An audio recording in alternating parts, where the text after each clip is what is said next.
welcome back to the We Was Watching podcast. I'm your host, Brandon. I'm your other host, Chanel. And we are back to talk about Gen V, the first 3 episodes of season 2. But before we get into that, if you listen to us on Apple Podcasts or Spotify, leave us a review. If it's 5 stars, we'll read it on the show. If you're watching us on YouTube, go ahead and like our channel, subscribe to our channel, and hit the notification bell to see us go live. And you can find us at youtube.com/@WeWasWatching, or just search for the We Was Watching podcast. We will soon hopefully be streaming to TikTok and Instagram, which will be cool. Doing some producing in the back end to figure that out. So look, we'll let you know when that goes live and where to find us. Well, it's at We Was Watching. It's everywhere, but you can find us there hopefully starting in our next episode. You can email the show, wewaswatchingpodcast@gmail.com. Let us know what you think about Gen V, any theories you have, how the show's hitting for you, and we'll read those on the show. And you can subscribe. You can follow us on social media everywhere at We Was Watching.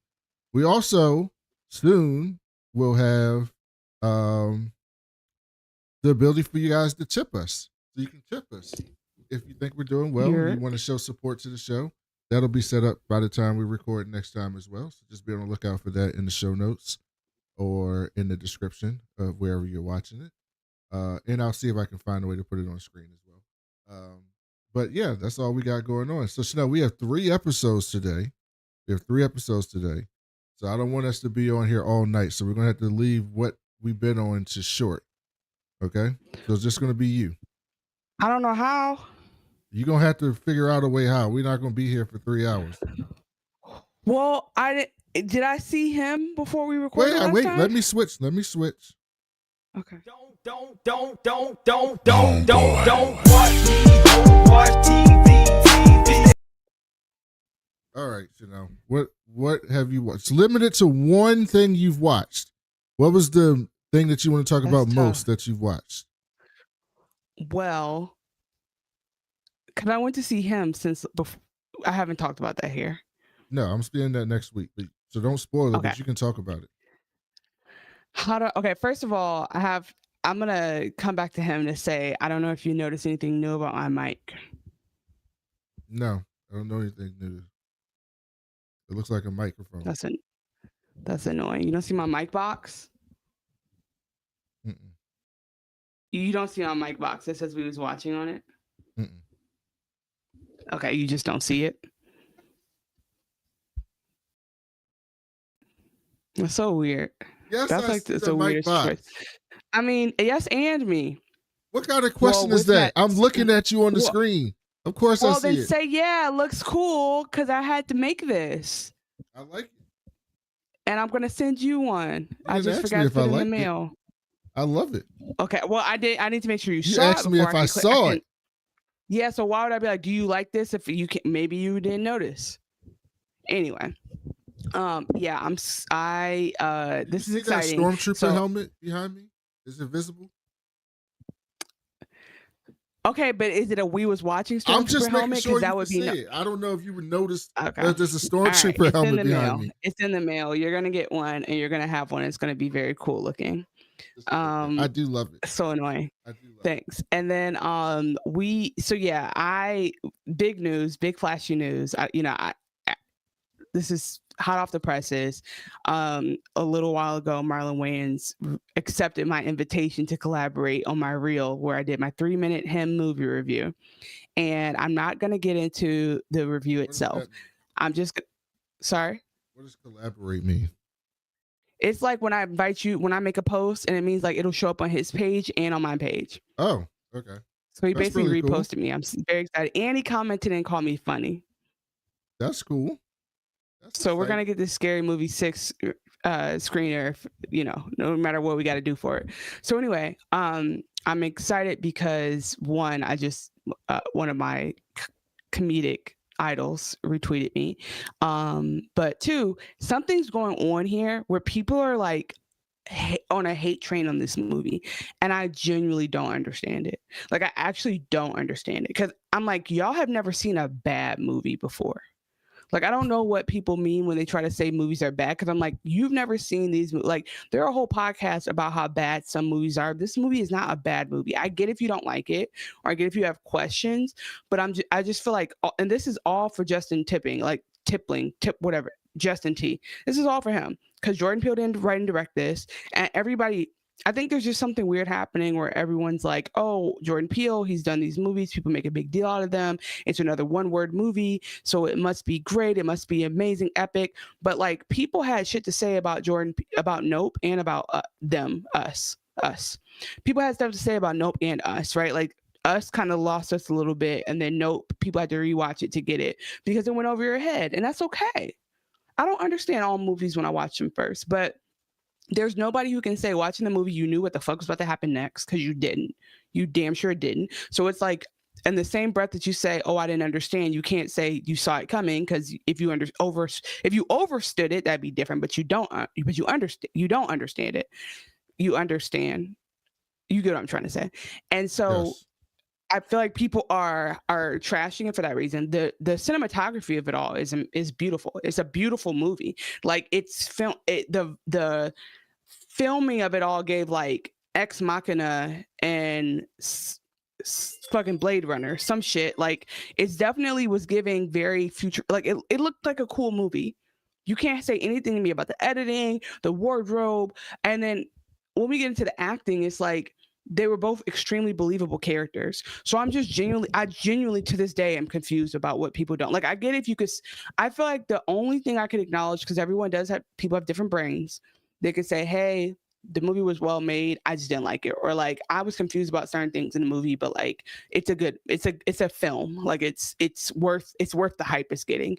Like, I just think that it's like, it's not Sinners, but it wasn't meant to be Sinners, and it wasn't meant to be Get Out, and it wasn't meant to be Weapons, which people also hated on. It wasn't meant to be any of these things. And so it's like, just let it be its own thing. Go see it. If you don't like it, you still got to acknowledge they put together a well-made piece of film. And lastly, I already talked about the acting, but like, Marlon Wayans as a dramatic actor was extremely believable. Extremely. Like, you're not going to be able to say anything to me about the acting. Tarek Withers, you're not going to say anything to me about his acting. Like, everybody acted their ass off in the movie. And I guess if you just don't understand the character, but somehow I understood it all. Like, it made sense to me. I was excited while I was watching it. I loved the ending. And I just feel like people, I think, first of all, people who don't even journal regularly should be careful about what they're saying about movies. One, because you're not out here making movies and finishing an ending and collaborating with people and dealing with the extremities of being on set. So that's why, like, in my movie reviews, I actually don't shit on anything unless it's really, really, really bad. But yeah, that's what I've been on. Go see him. I would love to have you guys in the comments just give your different opinions. Like, that's totally okay. You can disagree, but tell me that I'm wrong in saying that it's not a well-made movie, like a beautiful to look at movie, that maybe you don't like certain things of it because you have your own opinion, but that's not the same as being like, this is not a good movie, because it's demonstrably good. So I think that him is a hill I'm gonna die on, low-key, because and fortunately, I think because of the back and forth, that's why he was willing to watch my reel talking about the movie for 3 minutes. So that is it. And if you want to go to @ChanelCreating on Instagram or TikTok, or honestly Threads, I posted it everywhere, and watch my 3-minute movie review. And I just want to say this. This is just for anyone who needs to hear this. When I was making the movie review, I had to re-edit it. It was like a sound thing. I actually am probably going to order like a lavalier for myself so that I can do these weekly and not overthink it. But anyway, the audio wasn't coming out great, and I was overthinking my first draft, so I re-recorded it. And a lot of times when I do these movie reviews, I do them right after I see the movie, because if I forget or I think too long, I just don't do them, right? Because I've been watching, like, I watched like 10 Marvel movies, right, and haven't freaking recorded about them. So I recorded a second version, and then I edited the two between, and then like I updated some of the sound on some, but the sound didn't stay saved on others, which isn't my bad. So long story short, when a clip actually came together, even though I did edit it, I was like, I watched it with a friend, and I was like hot. I was nervous, and I was like, cringe. I was so cringe at myself, and I still cringe at myself. It's just so interesting how like external validation can make you look past that. So like it's not my best reel, but it is some decent work by me, and I think it is a testament to put it out there, do your thing. You never know. And even if it's a little blip or a little thing to get you through your week, to see like a creator that you look up to recognize and flatter you, that might be all you need. So yeah, God bless Marlon Wayans, and I can't wait for Scary Movie 6. And I to this day still quote Scary Movie 2. Not to say the rest of them aren't good, but Scary Movie 2 has a special place in my heart. So I cannot wait to do a marathon or rewatch those movies. I want to see the movie mainly because I've heard nothing but bad things about the movie. So I want to see it. I'm the first positive opinion you heard. Yes, the very first. Like, why? They're dragging it. It's not a bad like. But you know what? You think that movies are bad just because you just want them to be bad. Like, I don't think anybody wanted this to be bad though. No, you wanted M. Night Shyamalan's movies to be bad. Like, no, they're just not good. If they were good, I would say they were good. Like, okay, Unbreakable. That's an M. Night Shyamalan movie. It was good. Yeah, I haven't seen it. You like it because it ties into. Oh no, that's different. That's Split. Split came after Unbreakable. Unbreakable was the first. Split tied. Do they both tie into Marvel? No. Split ties into Unbreakable. Mr. Glass is the sequel to Unbreakable. And then Split is the tie-in between all of those. Okay. Well, yeah, I mean, you know, again, this is the hill I've chosen to die on. I like the movie a lot. I thought about the ending afterward. I think people got in my head because I would have just been like, oh, I love this movie. But people were like, it's not good. I was like, okay, I really sincerely like this movie. Like I was doing like Jordan did this whole episode, the whole 3 episodes. I was like, I like this movie a lot. Okay. Like I like it. I'm trying to be liberal with my L words, but I was told or judicious with my L words. Everything I've heard, I talked to a couple other people who saw the movie. And then I read a couple reviews. So I haven't seen it yet. Hey, stop doing that. Stop doing that. Why? You only need my 1 to 3 minute movie What I was told reviews, was that the acting was very good. That the acting was very good, and that the storytelling was horrible. That's what I was told. And I heard that in each person that I've talked to or read is the exact same thing. The acting and cast was great. The storytelling was bad. Well, okay, what if I'm gonna go here with it? What if it's just like only some of us are on that or are understanding? So only some of us are overstanding. Okay. Because I didn't walk away with questions. It made sense to me. Like that didn't mean it was maybe storytelling bad. Don't mean they were confused. Oh, I feel like that's what I kept hearing. People would be like, I don't understand the motivation and blah blah blah. And I'm like, because when I saw Us, we need to see it. When I saw Us, I completely understood it. And when I left the theater, I went with like 3 other people, my wife and my cousin, somebody else. They were asking me questions about it when we left because they didn't fully get everything, right? And it was like, I want to go see it again. But no one left said the movie wasn't good. They were like, this movie was great. I just don't fully understand everything that happened and why it happened. But let me tell you this. I think that's the hype beast of it. Because why were people giving it that grace and not giving this movie that grace? Like, why say that? Why you're assuming storytelling being bad means I don't understand, and not that it might be a bad story. I think it's a Jordan Peele hype. I think it's like people didn't want. Just go with me here. I think people. We also Get Out. Get Out surprised the hell out of all of us because Jordan Peele had just been a comedic actor all that time, right? And then he turns around with like one of the best. So Get Out wasn't just good.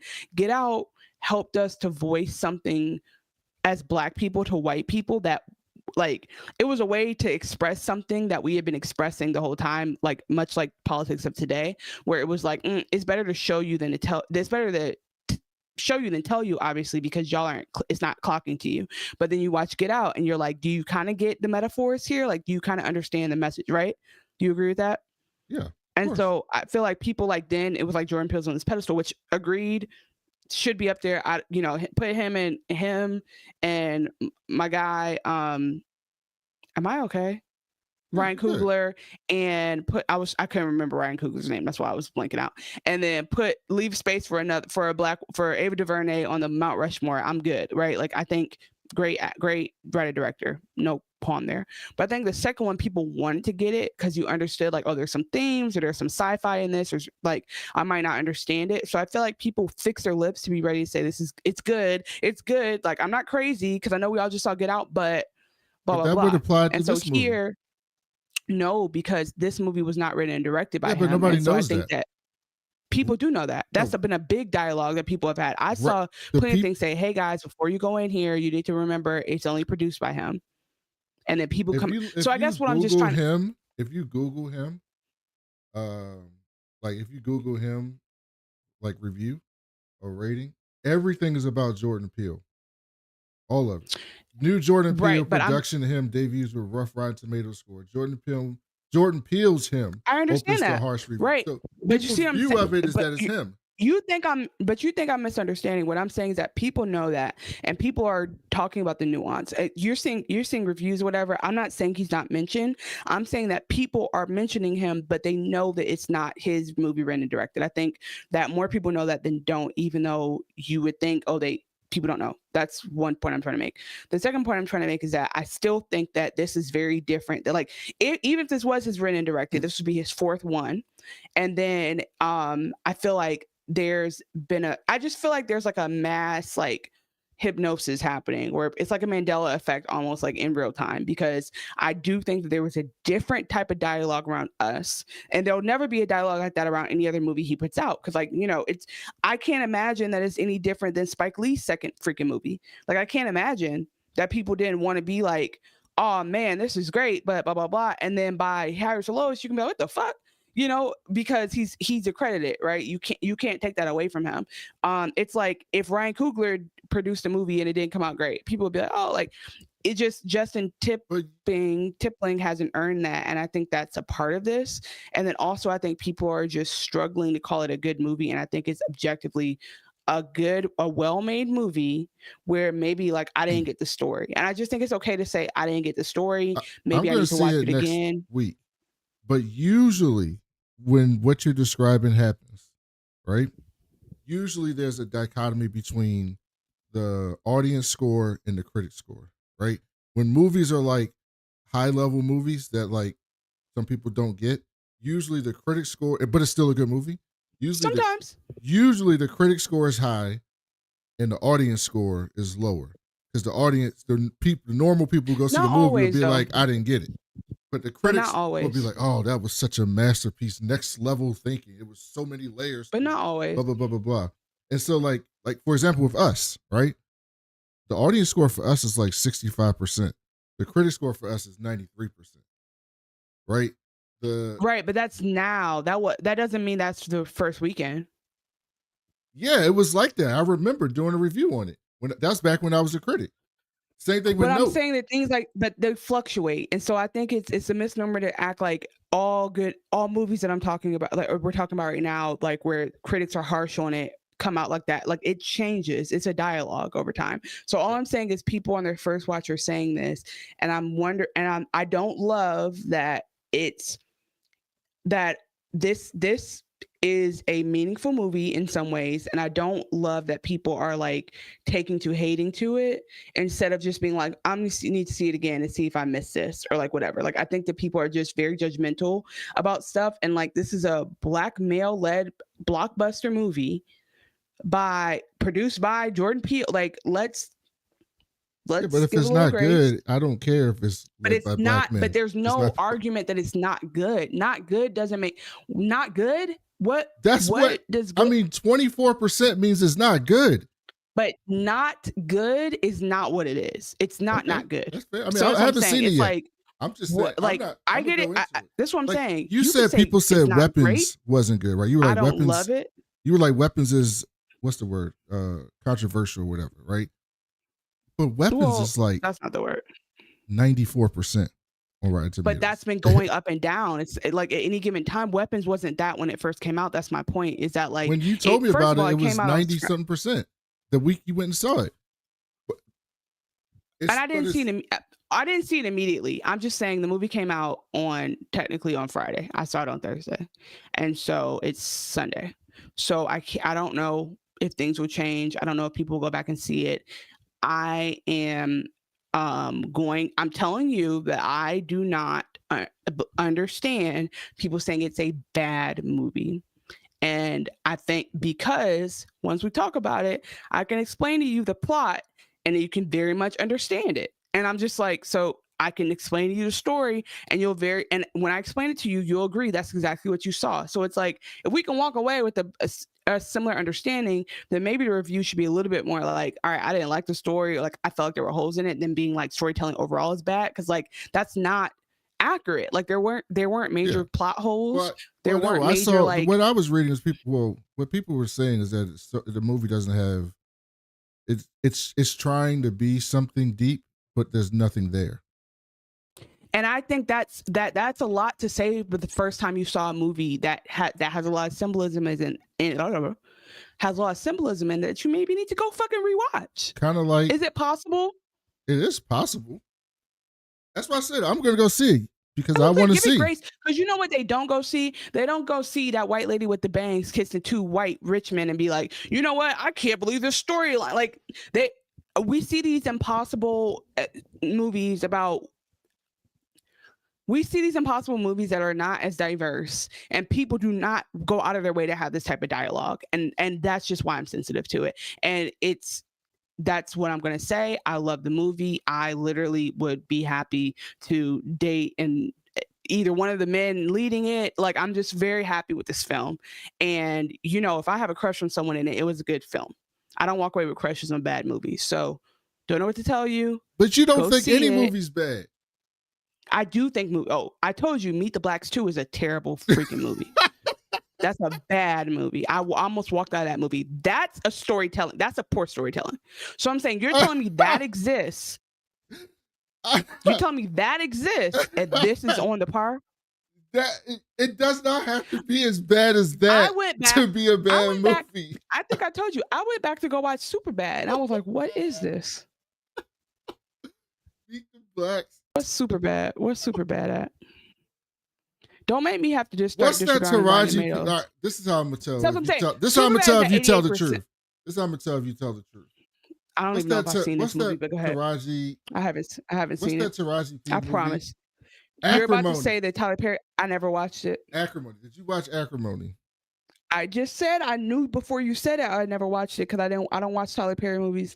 But I heard it was not good, and I would be way more willing to understand why, based on the reputation of Tyler Perry Studios and how they film movies like their soap opera TV shows, like the filming of it all, like and I mean that cinematographically, right? Like in wig wise.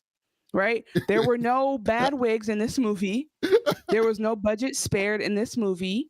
There was no unreal special effects in this movie. That's what I'm saying. I'm like, y'all, what are y'all doing? I think if you don't like the ending or something skipped in your head, I can understand what people think skipped. But you watch Madam Web? A bad movie. You saw bad Madam exposition. Web. No, but I guess, and you know what's crazy? Here's what I'm trying to. This is going to prove my point. Tyler Perry has earned his reputation for me to go and be like, this ain't it, right? But the first Medea movie, I did not walk out the theater like, oh my God, what was that? I was just like, okay, I gave it a second. I wasn't going out of my way to be like, Medea sucks. And so I think that's all. Like, you got to give Black creators grace.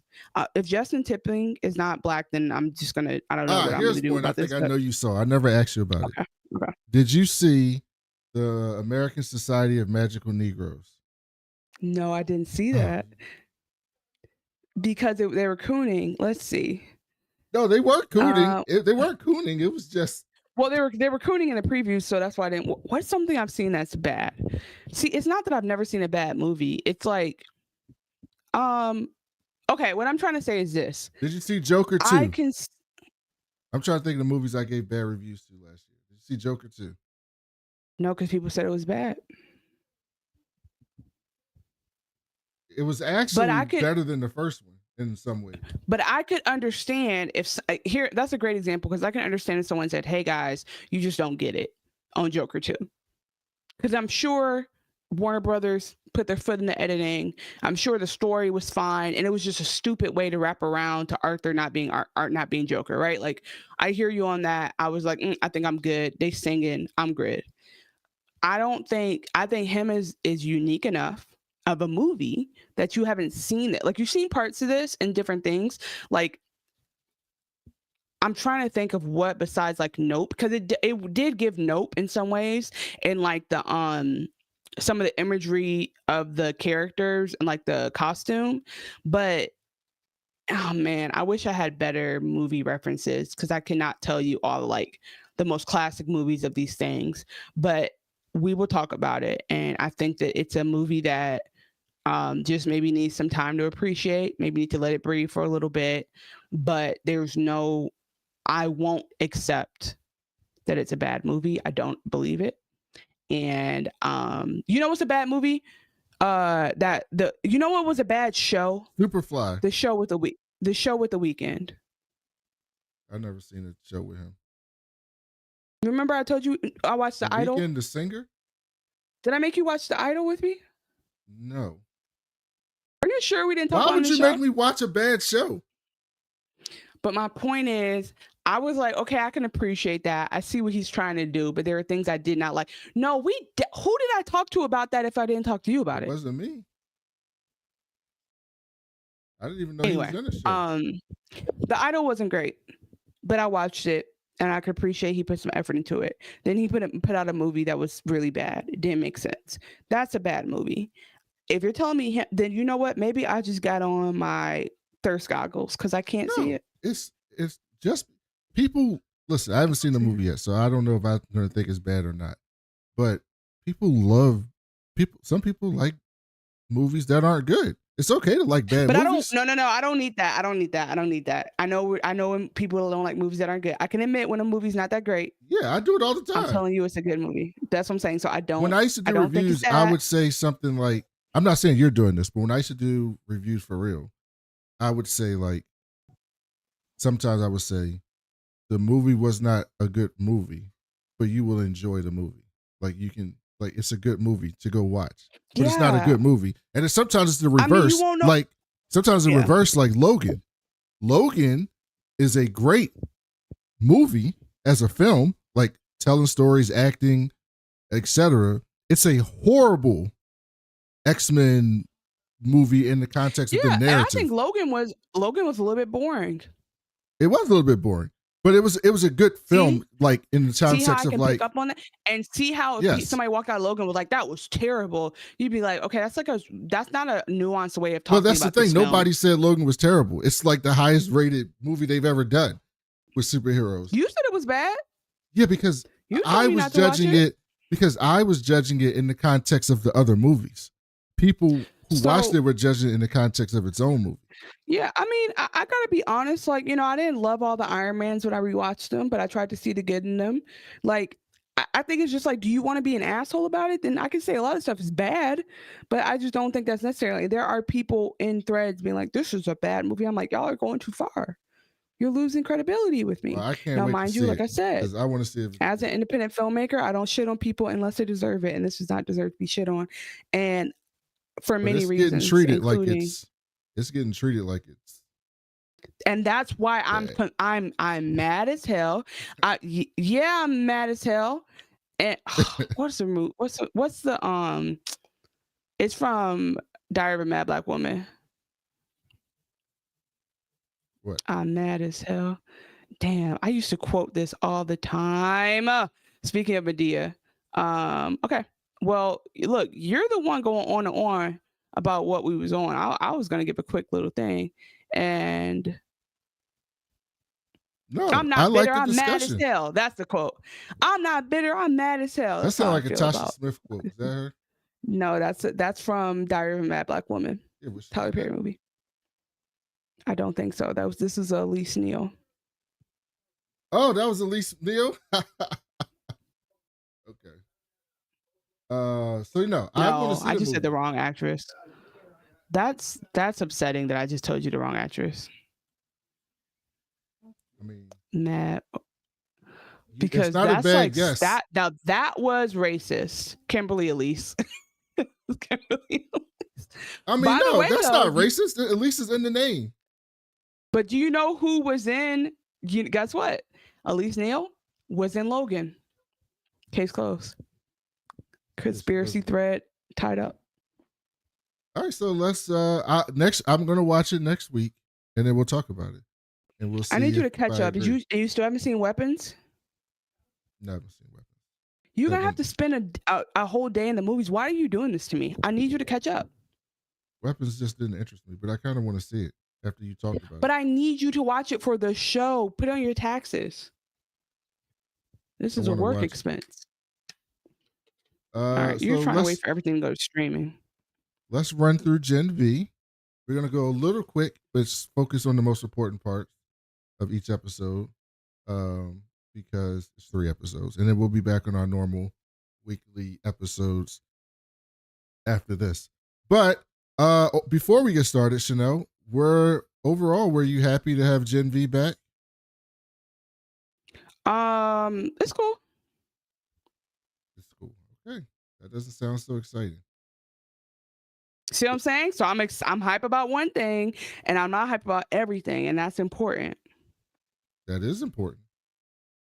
Gen V kicked off with a flashback to 1967, and we see Godolkin running through like a doctor's, like a science office or whatever, laboratories.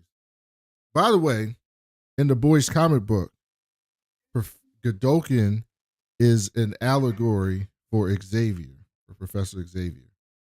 That's who he is in the boys comic books. And he even has a team called the G-Men in the book.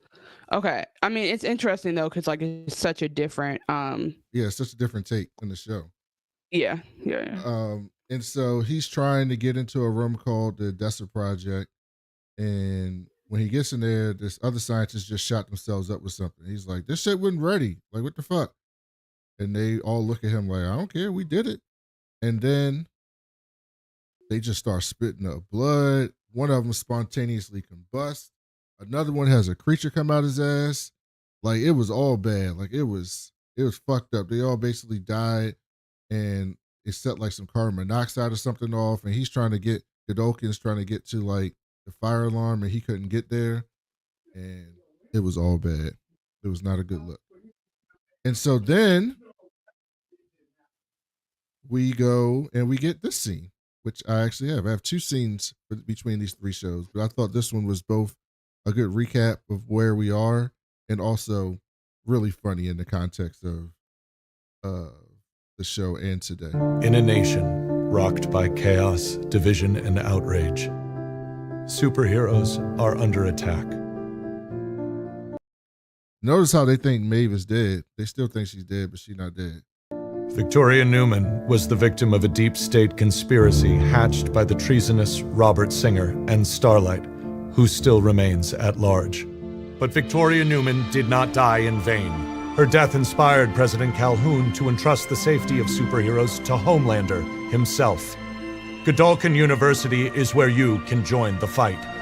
A campus where you can find freedom from human constraints and the woke agenda, and display your powers with pride alongside students who are just like you and under the guidance of an all-super-abled faculty. A place to be super able, That's what they want to be known as, okay? They discriminate and they said no DEI. We don't want no diversity in this bitch. Everybody in here. No more calling them soups. Super able is what they want to be known and by. I'm not mad about that. Who you are in this sense. Are extraordinary. So join us this fall and become the hero our world so desperately needs.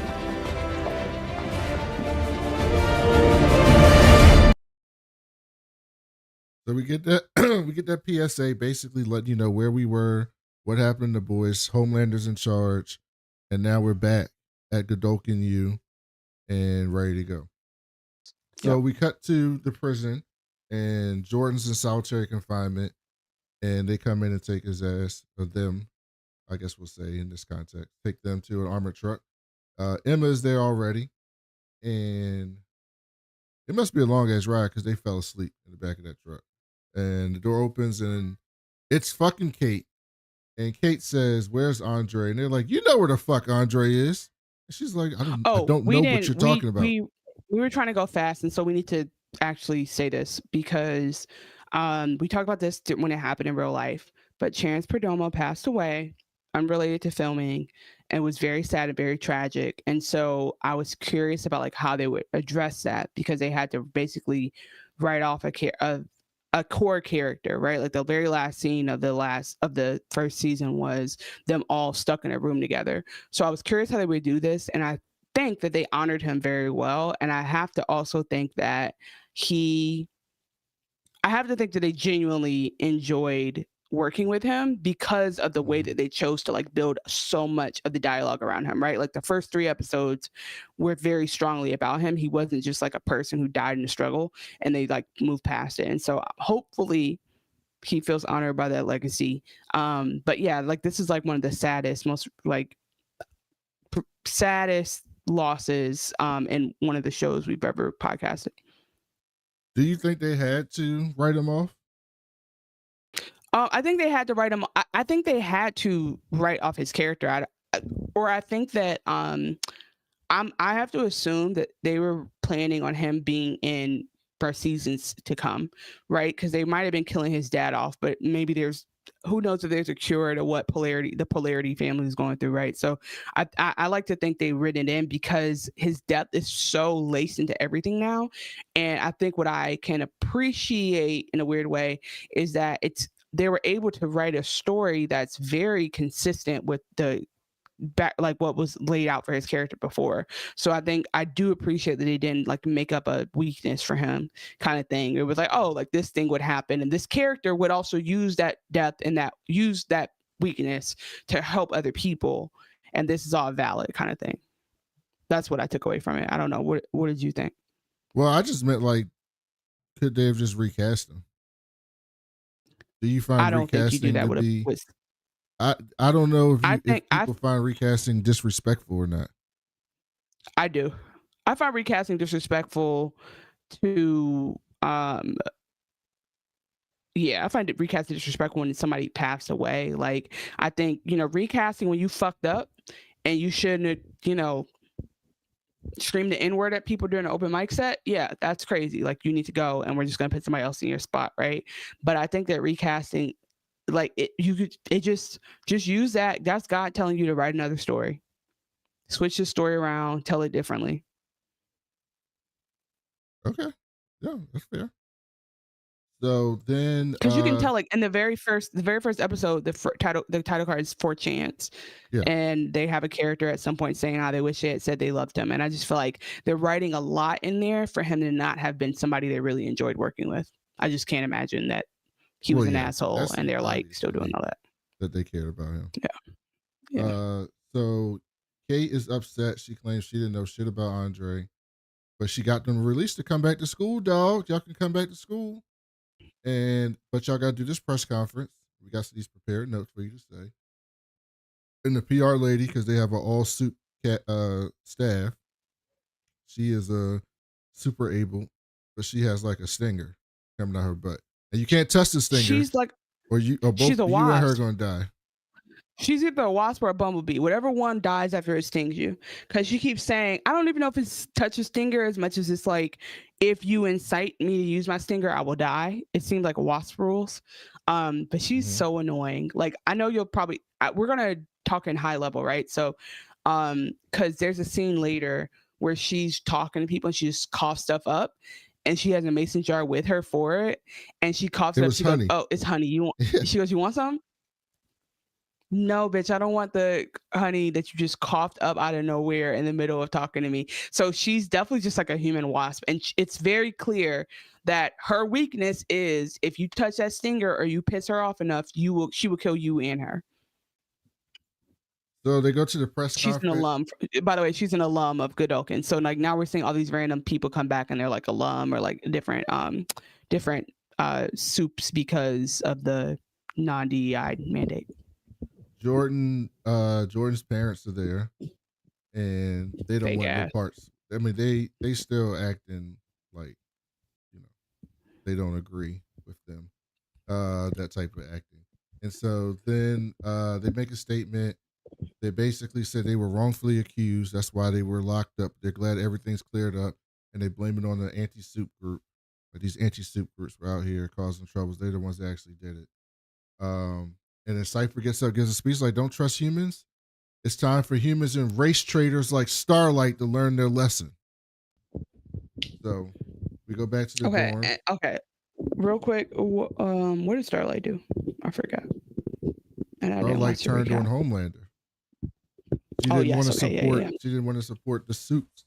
Right. taking Okay, over yep. and Gotcha. left Yep. the seven. Okay. So then Yep. we get And then cut they to, and then they did a pizza gate on her as well. Okay, got it. and so then we go back to the dorms. They're trying to figure out who Cypher is. They can't really figure it out. We see Cate. Well, they just know he's somebody like they know he's somebody with bad intentions, and they know they've seen him. Like he's not one of those soups that just pops up out of nowhere. Like they know he's involved in the conspiracy somehow. Cate goes and meets with Cypher, and she's demanding to know how Andre died. And she starts to talk shit to him. He grabs her hand and threatens to put that shit in the blender. And she's like, all right, I'm good. And he was like, all right, before you go, if you really want to help, go find Marie. So we know Marie's out and missing. We cut to Marie. By the way, he's giving evil Dumbledore. Like he low-key knows exactly what's going on. He knows when they're lying to him. Like he's very tapped in, and I hate him in theory, but like he somehow like was evilly winning me over. I hate to say it, but I was like, he's kind of interesting. Like, what's his deal? And Marie tries to go buy some shit at the gas station, but she don't got no bread. So this black dude showed up and bought it for her. And then we see Marie. Marie goes back to her hotel room. She's calling a bunch of people looking for her sister, pretending to be somebody else. Nobody knows where she's at. And then she looks on TV and sees a news clip that Jordan and Emma have been exonerated and they're back in school. And so she kind of side-eye them. And then the next morning, she's walking and we see some like white dudes I guess white dudes is unfair in this context. We see some sympathizers surrounding these Starlighters. Like there's very clearly like soups are all pro soup now, anti-human, and then there's some humans even who are pro Homelander. Yeah, because they feel like Homelander still represents their values, which is, if you're not following the allegory, these are poor people who think that rich billionaires care about them. And then there's people who still are protesting for Starlight. And of course, they're just like peaceful protesters, and the people start harassing them like they like causing problems for those peaceful protesters. And that's when Marie happens to get involved. Yeah, so she fucks them up basically, and it gets caught on video. And then it's on TikTok. The dude that she saved was actually the dude that gave her some money in the gas station. And he was like, "Don't I know you?" She's like, "You don't know me. You ain't seen nothing." And she leaves because she's still on the run, obviously, from Vought, from the school, from everybody, because she's the only one who broke out. There's like a I know like this comes up later, but like they drag out explaining how Andre died, and I just didn't think that was like unnecessary. So like, let me know when you want to just explain that. Yeah, we'll get to it. Speaking of that, Emma goes to Andre's daddy's house and it's like, "What the fuck you doing, Polarity? Like, why are you here?" He's like, "I already know about this shit." And then Emma starts asking him about Cypher. That he was at Elmira. Did you know about him? Polarity's like, "I don't care about none of that shit. Like, my son died. I'm fucked up."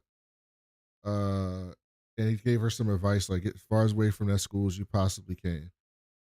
So then, what's been happening so far, and this is going to keep happening, is that when they restart the season everyone's in different places, but there's most people are like, let's just move on, pretending nothing happened, just keep our head down and get out of this alive. And so that's what Jordan says. That's what Cate is advising them, because whatever Cate knows, we don't know, but like Cate has some type of deal with the devil to keep them safe. Emma is the only one who keeps saying, I want to do something about it. So she goes to Polarity, who's not ready to do anything about it, but like she's spending the whole first episode trying to do something, like actually all 3 episodes trying to do something about this. And again, going back to the like Andre's importance in the storyline, she's saying like Andre would have done this, he would have believed in me, he believed in me, he would have told me to do this. So they tied in his death and like a very like, this is spurring the characters to do a lot of things way that I think again was like very honoring him. So we go back to the gas station and we see somebody sniffing around, crawling on the ground like a dog, and it's a tracker suit named Dognot. And so we know that Vought's got somebody out there trying to look for Marie. We cut to a frat house. It's like a frat party. And we see Rufus there. And that's the guy who got his dick blown up last season. And Jordan is there. And some dude is chugging beer up his ass. And Jordan's sick of it. And That's goes his and punches him. It is talent. Mm-hmm. Sam shows up, and Sam's now dating Justine, and she wants Emma on her podcast. And Emma's like, "You didn't talk to me at all. Like you just talked shit to me last year. Now you want me on the podcast?" And yeah, Justine's a cloud chaser. Sam walks up to Emma like nothing happens. Like, what's going on? And she's like, "The fuck?" And she goes off on him, basically like it's all your fault. Like you and Cate did this shit to me. And Sam, Sam's like, I had nothing to do with this. Let's just call a truce. It's yeah, he's gaslighting the hell out of her, but I guess he's gaslighting himself technically as well. And he was on that, on his Cate drugs at the moment. Yeah, he's on his he's actively, I don't know who. No, okay. In this moment, right? Emma basically, because every time Emma sees him, she's like, girl, you need to be read down. Like you did fuck up. Like you turned on us when we needed you. And not to mention that they had a romantic connection last season. Like I think there's a lot of layers here. And so he's basically just confused, and he goes to Cate for validation because that's his friend. And Cate, I think sometimes he asks Cate for help, but Cate on her own is like, just forget about it, and shushes him up. So like he's definitely under mind control. And only Emma is one of the few people who can say the thing that makes him want to question it. But that only happens this once. She tells Sam Andre died, and Sam didn't know that either. So then Emma goes to the bathroom crying, and then she shrinks because that happens sometimes. So, and that's wonderful because we found out last season that Emma, it was eating disorder related. And now she's finding other ways to do her talent, which is going to be good for her in the long term. Sam then goes to Cate, and he's freaking out because he didn't know Andre died, and he's upset. And why didn't she tell him? And like, what do we do? Did we go to the wrong side? Because Sam was manipulated, if we all remember last. Yeah, season. and they did, yeah. And but the thing is, not only was he manipulated, he's still rolling with the wrong side. Like whatever, again, whether it's him asking for re-ups or whether it's Cate brainwashing him, like he still doesn't remember the real truth. Mm-hmm. And he's a powerful enemy and a powerful ally. So I'm definitely looking forward to him getting on the right side. Cate gives him a downer to bring him down with her powers. And we see Emma in the bathroom trying to figure out how to get big. She can't get big. She sees one of those dancing like Hawaiian figures. Well, she gets small on accident, right? No, she used to be able to make herself get small. No, not this time. She got small because she was distraught and crying.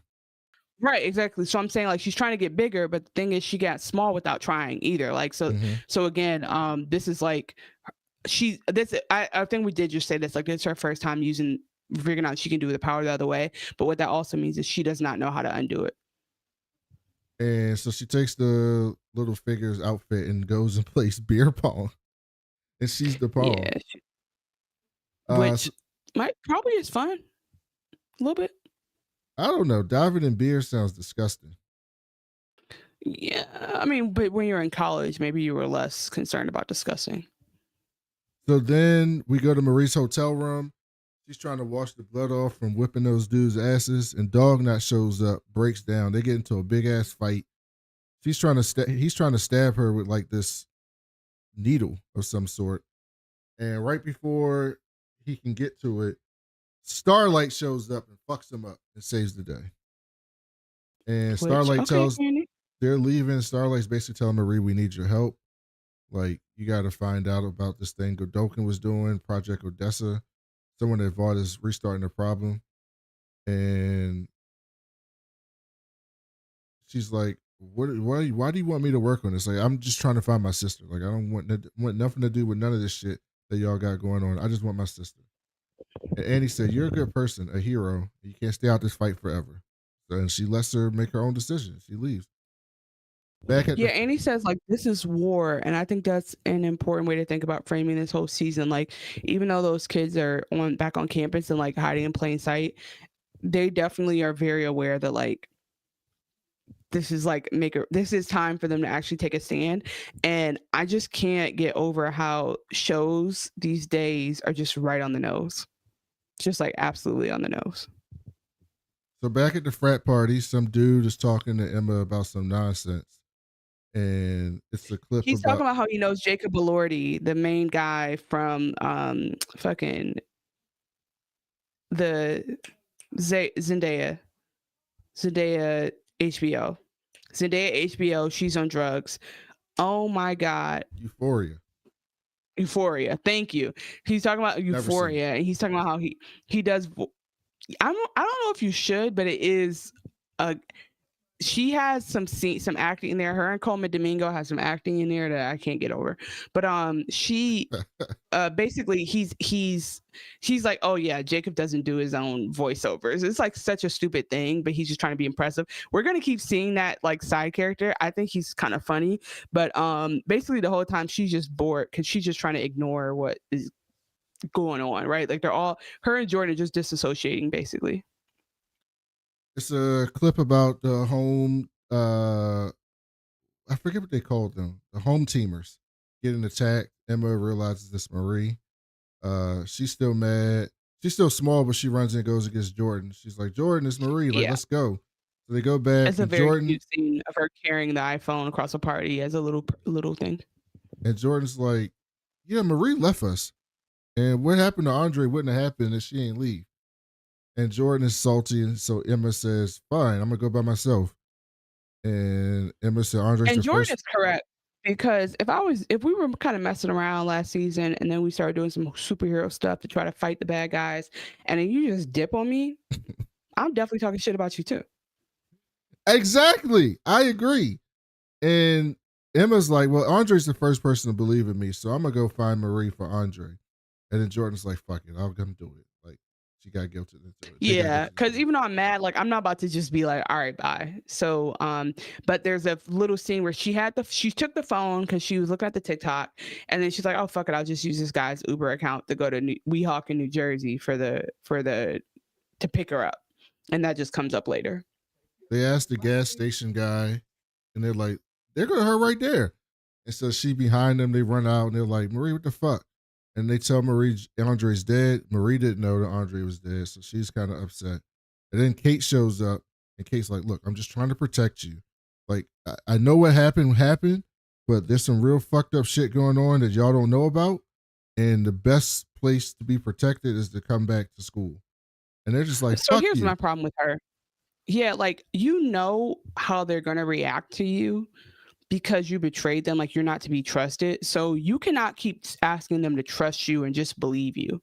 Like, you need to have a PowerPoint ready when they come back. Like, hey guys, here's the flash drives. Plug this in when you get a chance and look at the evidence. Because why? Like, I think that's what annoys me. I know it's just like a writing technique or like a thing in shows. But her being like, just trust me, just believe me. You are the one person that they will go out of their way not to believe, because you're not an enemy, you're a spy. That's worse. Well, no, it's worse than that. It's that her powers can make you believe stuff. She can convince you. Yeah. They don't even know you're a tool. You're a Yeah. weapon. Well, no, Yeah, yes, so- but I'm so saying they don't even know if they're trusting her willingly when they are. 'Cause she Right, can make exactly. them. Like there's so many layers to it. So that's my point of like why she needs to stop. We've seen her in 2 scenes now be like, hey guys, just believe me. I don't have time to explain it. Like, it's been some days, girly pop. You got time. You got a little bit of time. Give a little bit of context and be like, Homelander held a knife to my throat. He said, but like, be a little bit more clear. And again, I know this is writing, so I'm acting like this is real life and it's not. But those are the things that like, it's like, duh. Like, duh, they don't believe you and they're gonna want to fight. And then we hear this theory later from the dean that like powers evolve when people have new challenges. And so we see a first example of that here. So they get in a fight, and Jordan does like a blast, knocks Yep. Cate against the They wall, didn't know they could do that. and busts her head open. She's bleeding out, and Maurice tries to go over there and save her, and Emma's like, But she "Don't let her can't. touch you." Right, because she can't get all the blood in because she's bleeding too much from her head. And Emma was right though. Like, Well, she no, could I don't have, think it but was she didn't Emma. want It to was touch Jordan. him. But I was Jordan. like, It was in Jordan that- who said that. okay, it was Jordan. In that scenario, though, she wasn't Hear me about to, out. she wasn't about to do nothing to you. She was clearly But bleeding hear out. me out. Hear me out. Hear me out. Hear me out. You were just about to do it. That's why I pushed you back. So do I know that spank in the head was enough to stop you when you were the ops the whole time? Like, I think that's what I'm trying to say. Like, she's not to be trusted. And so how do I know you didn't convince him to make you crash into the thing? Like, she just can't be Because her trusted. brain is So I know hanging out of she's her mad. head. I know she's mad, but all I'm saying is it genuinely, like, you do not know that she wouldn't say, save me and kill everybody else. You don't know that. And so it's like, you can't say, oh, she's a sweet girl. She's just misunderstood. Like, she's really the op. So I guess what I'm just trying to say is I was Emma this whole time, because Emma was like, my name Bennett. I ain't in it. Emma didn't try to help. Emma didn't try to hurt. Emma was just like, and so they left because they were like, well, she gonna die anyway. They're like, niggas die every day, so let's go. So they run out, they leave, and I'm gonna come back to why I'm on Emma's side when Emma talks about her again later. But yeah, so they leave her, and you think you would have done it different? You think you would have tried to save her and taken a chance? Yeah, absolutely. In that scenario, But because they don't hate Cate. They don't hate Cate enough to want to kill her. They just But kind they of mad don't at her. trust her enough to believe that she won't. Like, they have to stay away from her. That's true. They can't touch her. Except her brain was hanging out of her head. She wasn't so faking. I guess my question is, so she wasn't faking, but how do you know she would not have still used that to her advantage? That's what Because the her Homelander would brain do. was hanging out of her head. What are you talking about? Her brain. you was gotta- hanging out of her you- head. I'm gonna tell you this: if recent history hasn't taught you this, you're gonna die the way you lived. Okay, I'm gonna think you're the If same somebody's person in brain death is that you hanging were out in their life. head, I don't think they about to I'm gonna think you're the try same to get me to person come with back to the same- store, come back to the school. You had the same morals and the same moral compass in your last moment as you did your whole life. That's all I'm gonna say. That woman Was brain not- was hanging out. She was not about to be able to convince them to come back to the school. I agree. I'm just saying, like, how do you know she wouldn't in desperation make her do something? That's all I'm saying. Like, how do you know she wouldn't be like angry or how do you know she wouldn't repair her head and then be angry and be like, get Jordan back? You don't know. You just can't trust her. So she shouldn't have been untrustworthy. And she also shouldn't have been following them. Like, I just think there's a better, like, all I'm trying to say is what Cate's doing is Cate's acting like they had a small misunderstanding. And if they talk it through, they'll be on the other side. That's not what's happening here. You needed to have been and then like she wants them to just trust her. And that's not a thing here. So anyway, I guess they left her to die. Oh, shit. There's there's these two, I don't know if you know who City Girls is, the rappers. Yes, I know who City Girls is. And then, one of them has a best friend named Saucy Santana, who No, I don't is know that. influencer. Okay. So Young Miami and Santana used to go, like they would go viral because this is how Young Miami got her podcast, really. But I think I'm drawing conclusions here, but they would go live and just be roasting each other and talking and like catching up like friends. And they're very, very funny. And so one time they were joking, Santana's like boyfriend, I guess, left.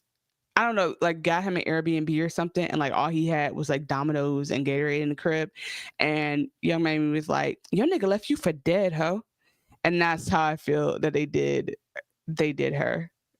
And they clearly felt bad about it. Yeah, because they didn't mean to hurt her. Like Jordan didn't even know that they had those powers.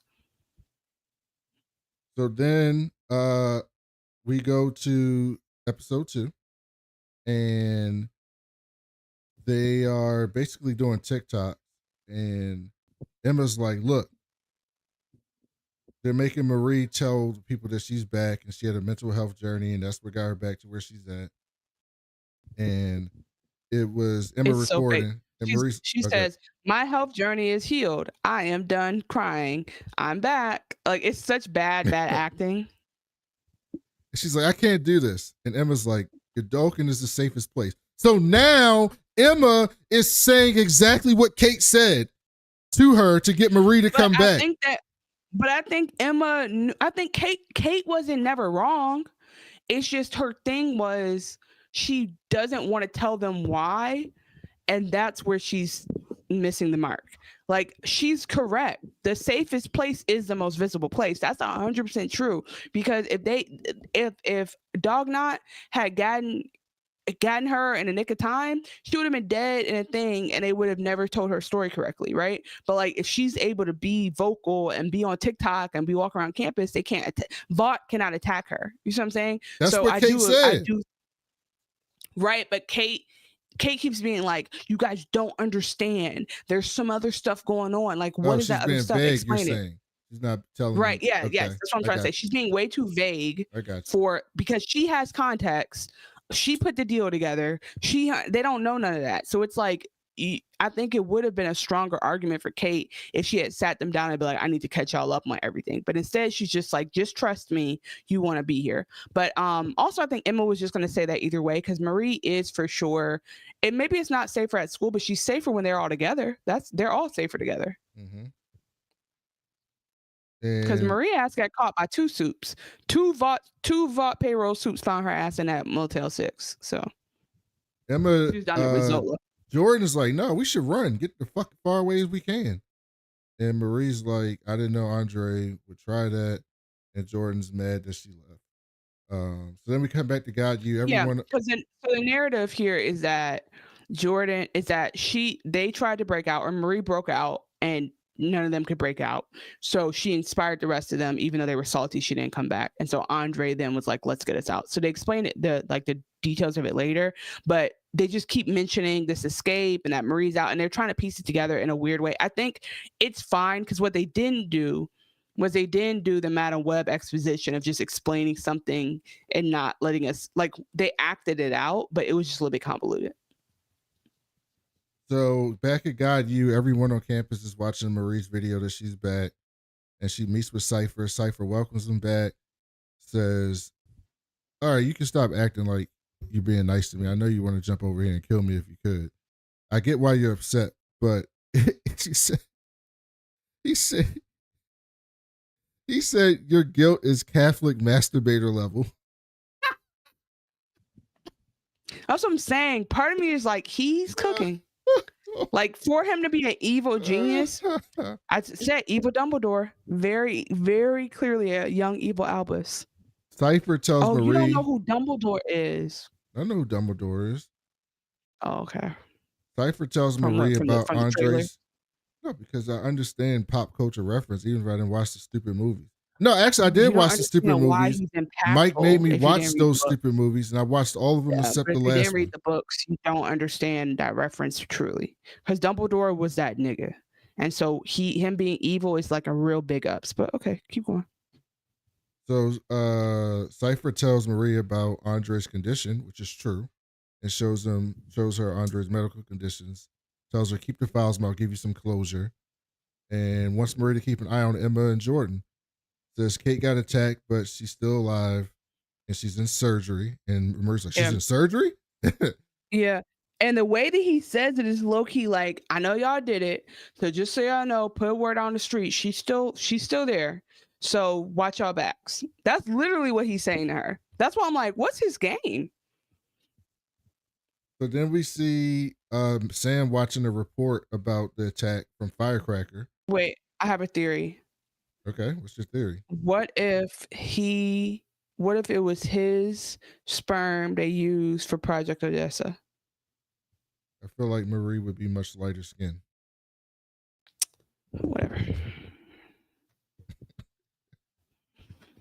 And so Emma asked Marie and Jordan if they need to, should we go finish the job? once Marie tells them that's my favorite. still This is my alive. favorite part. Because I'm like, arguably, should we just go finish her off? Because she's going to wake up and cause hell for us. And she wasn't, that was morally wrong, but it was hilarious because, like, somebody had to ask it out loud. And then that's when they approved, like, no, we did not mean to kill her, so we can't actually go murder her. She's like, okay. She's like, I'm just saying. And so then Emma's like, we should go look into Odessa. And Jordan thinks that's crazy. We see Cate at the hospital. Yeah, because and to be fair, Jordan is right. Like, literally, this is why I don't like Jessica Jones, because and I never finished first season, because she'll be like, hey, I have a plan. I just need to go to jail. And if I get to jail, I'll figure it out when I get there. And people are like, no, don't do that. That doesn't make sense. This is what Starlight is doing. She's like, just go with like one word and then just like go back to school all year and just like don't get killed, but figure out what that word means. Like, that is it's just the vagueness to me is really triggering. So Kate's in the hospital. She's like having flashbacks to what happened and saying like, Emma helped me. And Sam was there and sees all this. I had a feeling from number one, she lost her powers, because that all I know was she got hit on the head for real. Like, the white meat was showing. Was out of her head. Her head. Okay, I keep hearing you say that. Yes. So I'm agreeing, and I'm saying that I think that I knew her power was going to be finito, whether it was for a little bit or a long time. And then Sam like goes looking for her and sees her use her powers to channel through it. Well, this is interesting actually, because she can't do it the way she used to do it, but in that moment, she channels her powers through the nurse to make the nurse attack the other nurse. They said that when she uses her powers, it hurts her. She can't do it without it fucking with her badly now because of her brain. So it ends up, one of the nurses end up stabbing another nurse. It was all bad. Then we see she killed all the doctors, basically. Polarity's like, I want to come back and work. Cypher's happy, gives him his own office, all types of shit. But again, this is because Emma went and gave him the kick in the ass he needed to be like, hey, you can be doing something. You could be down here crying, waiting till you die, or you could be doing something. But again, she doesn't know that whenever he uses his powers, he gets himself closer to dying. We go to Chanel's favorite class, Advanced Influencer 301.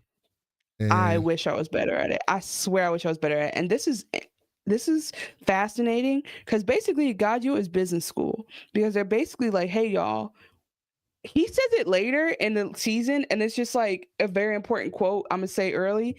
The Professor Polarity is like, ain't none of y'all gonna be in the Guardians. So y'all need to go ahead and monetize the shit out of your powers right now. Like, literally, all God U is or the superhero part of it is just like, can you figure out how to monetize your superpower or the fact that you're on this campus to make money for your family? That's it. Simple and clean. And Modesty Monarch is teaching the class, and she posted a viral video. Soup in the streets, and she says, super in the streets and obedient in the sheets. Jesus help us. He hates feminism. By the way, are you ready for the rapture on Tuesday? Just want to know.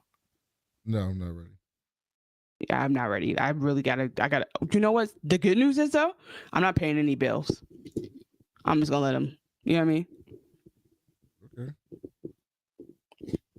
I'm saying I don't think I have to pay my car note this month. You gotta pay it. So not if we get raptured. You gotta pay it.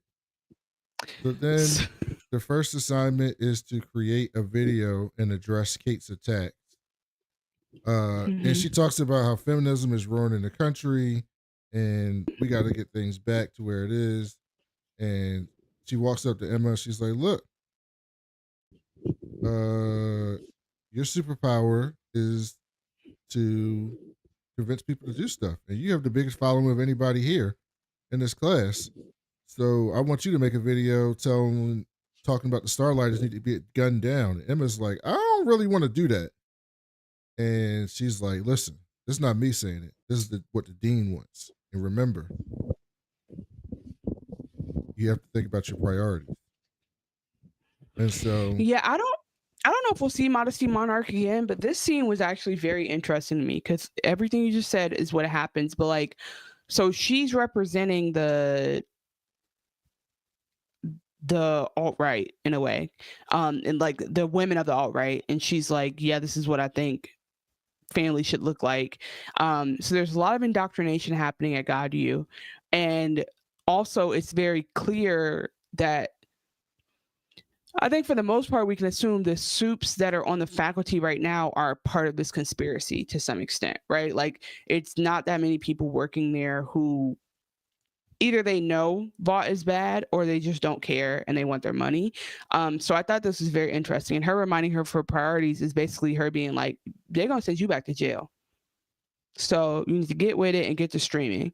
And then she says, the other thing she says that Brandon mentioned was that she's influential, and she's saying not like that's not your soup power. It's just something you've been granted because of like the adventures you've been on. And I think they're setting Emma up to have like a very valuable season, and we've already seen her be influential because again, like she got Polarity in the game doing that, and she got Jordan off their ass doing that. Like so I do really appreciate Emma even more now.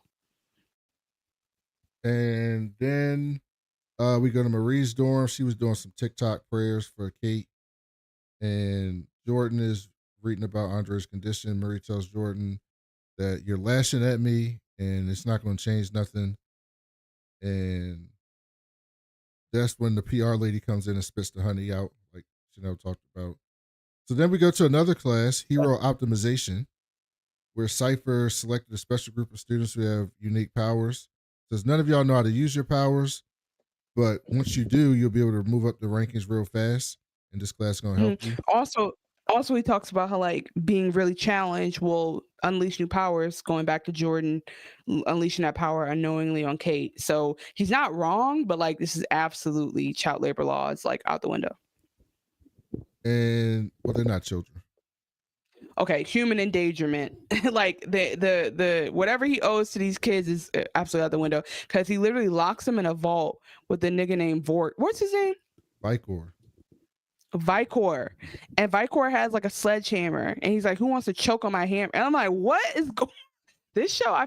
I forget the lengths it goes to because I didn't rewatch season 1. Like this is tame for them. Yeah, he's Thor.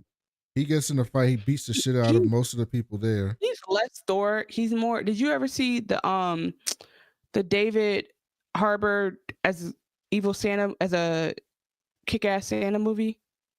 No. David Harbour? Okay, that was a good one. Yeah, that was a good one. Oh my God, what's it called? David Harbour Santa. And so he played he has a brother, Violent Night. No, that's not what I wanted. Okay. There's a Santa Claus is badass movie where they go see Krampus as his brother. That's who Vicor reminded me of. More of Krampus and less of Thor, because you're not going to shit on Thor like that. Okay, sorry, that's all I wanted to say. But he's clearly Thor. He's the Viking. He's not. He's ish, but he has on like the old. It's a little bit too It's giving prehistoric vibes too. It's not giving with the way that you're saying it, but it's okay. You can keep going.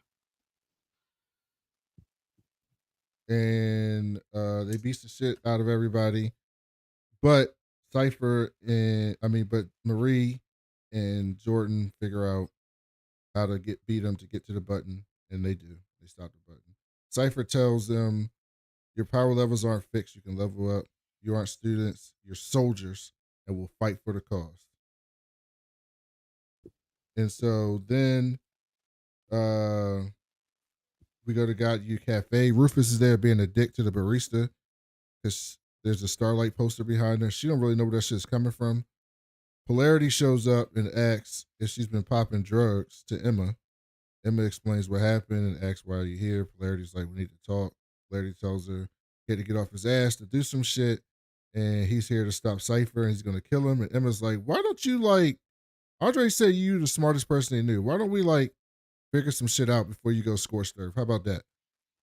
And Polarity says, all right, what's Odessa? So back at the dorm, Marie thanks Jordan for saving her in the class.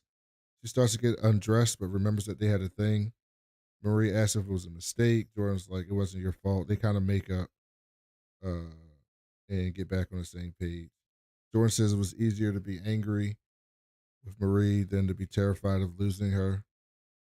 And Marie's like, you're not going to lose me. And so they make up. We go to the God You archives. And Marie is extremely, when we don't talk about a support, somebody who's needs a flag colored after them, like this is just like something we've never seen before. They have in the sex scene, Marie is like completely like whichever gender you want to show up as is going to be fine with me. And I think that like there's something very cool about this representation of this bi-gendered person and how they're showing it. So that's very cool. You know, you don't see that anywhere else. So God You archives. Polarity tells Emma to follow his lead. She's clearly fucked up on something here. She is on drugs. And they remember to tell Polarity he's not on the list for the archives. Oh, the Rememberer. That's his name, the superhero, the Rememberer. And Emma's like, hey, dog, I was a big fan of your show. And starts giving quotes from his show and shit. And he gets all excited about it because somebody liked this stupid ass show. And so he's Flattery like, will get you everywhere. I'm going to give y'all a one-time pass to get in this bitch. And they go in. And he's like, what is going on with you? And she was like, it wasn't Xanax that I was taking. She's completely fucked up. Then we see the deep. Don't be mad, but the movie was Red 1. And I watched it last Christmas. And he looks like Krampus in Red 1. That's who Vicar remind me of. His people. Oh. So then back at the archives, no, then we go to the deep. He's like leading some fraternity. So so like in the fraternity that we saw earlier, by the way, this is like a little Greekness. So their letters spell out T in English. They're Greek letters. They're Theta, Epsilon, Alpha, I think. And we saw on the wall when they were first introducing it that the deep was like the chapter president, like his whole time of college. So we basically know that once they showed that he was like the big guy on campus for this frat, I knew exactly what they were like. We knew they were trouble, and this is not the party you want to get drunk at and stick around when it gets too late. So he comes back to haze. He comes back to illegally haze these kids, and I'm gonna tell you this right now, what he's doing is not what fraternity. No, this is why hazing has become illegal. This is why it is a criminal issue to haze, because what he does is it's too far. Nobody should want to join an organization this bad. So Deep goes to talk to Sam. Sam asks the Deep if Homelander is looking for the people who attacked Cate. Wait, you skipped over the ritual. What was the ritual? I didn't care enough to write it down. He tells his speech about initiating them into the fraternity and what a big deal it is. And then he tells them to put their pants down. And then afterwards, he's cleaning off this huge sex toy. Oh, I didn't. I was like, this is too far. I was like, this is too much. Yeah. So anyway. So then Sam is like, the Deep's like, yeah. Homelander's Wait, no, sorry. He also tells a story about how this frat has been around since the 1800s, and they fought the northern aggression for their rights. That like, if you were missing some of the like very clearly blatant racism in some of the characters of the boys, you got that in that scene. So this scene is ridiculous. Sorry, that's just like I just remember all of that. So it's a small scene, but it was too much. So Sam sees some dude says Emma took their Uber to Weehawken, and so Sam's starting to put two and two together. Back at the archives, he was suspicious in the first place that humans could do that to Cate. Polarity and Emma find a secret room with a bunch of like clan robes and shit in there and Nazi paraphernalia. And then they see the signs for the Odessa folder, the Odessa project in a folder. And Emma gets so excited that she grows big and it sets off an alarm. And by the time they get back, by the time the Rememberer gets back there, they're back in the normal room, but she's big, and Polarity has to explain that that's her powers and she can't control it. They don't get caught in being in the room, but it was very funny because she's just really, she's having this experience with like getting more comfortable with her powers. Basically, like it's just making me feel better for this character that she's like coming to acceptance. Like she's excited now because she went before she got small without having to self-harm. Now she got big without having self-harm. So she's on a road to be like a very powerful Ant-Man, if you will. She's going to be an Ant-Woman in this universe. Jordan and Maria having pillow talk, talking about going on dates to the Olive Garden and shit. And Emma shows up at God You, and Sam is there and angry. It says it's not a coincidence that we're there, and he's really angry. Emma said, "Cate is the reason you're locked up and brainwashed. You and your brother. Get the fuck away from me." No, Cate is the reason we got locked up. Because he's telling her you should be more grateful. Cate got you out, and she's like, nigga, she's the reason we're in there. But he doesn't remember anything. So again, every time he sees her and confronts her, she slaps him back into reality. Outside, the Supes are making fireworks celebrating that Vought caught the people who hurt Cate. They just went out and killed those Starlighters that Marie helped save just to blame them. Yeah, crazy. Emma shows up to tell Marie that they know what Odessa is, and it's her. Back at the hospital, Cate finally wakes up, see what's happened with the dead doctors. She killed everybody in that hospital, basically. Cypher shows up and is like, "What have you gotten into?" And that was the end of that episode. And then we're in the third episode of Gen V, and a woman is visiting God You, and they got metal detectors and everything before you can get in there. See, because in the beginning, they demonstrated that like they're treating humans weird, and there's a whole separate human entrance. Like it's very clearly, if you don't belong here, get the fuck out of here. And so we see this woman, and at first I'm like, why is she even there? But it turns out she just works there. And it also turns out that we had seen her get harassed in another episode before. Yep. And Emma had come to support her. So we see her journey going. She takes a Xanax before going to work, which I was like, that's rough. Someone keeps putting up a Starlight poster behind her. She can't figure it out. And white dude comes over and harasses her.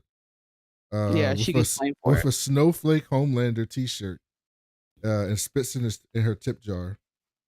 And then Polarity, back at Polarity's house, they're all talking about Project Odessa. And they're like, should we go talk to Starlight? And Jordan's like, I don't trust her. And Marie notices a picture of a family friend. It was like, I can reach out to them and figure this shit out. But before they can leave, what? Wait. So they see that she goes to her and says, Odessa is probably you. Yes. Right?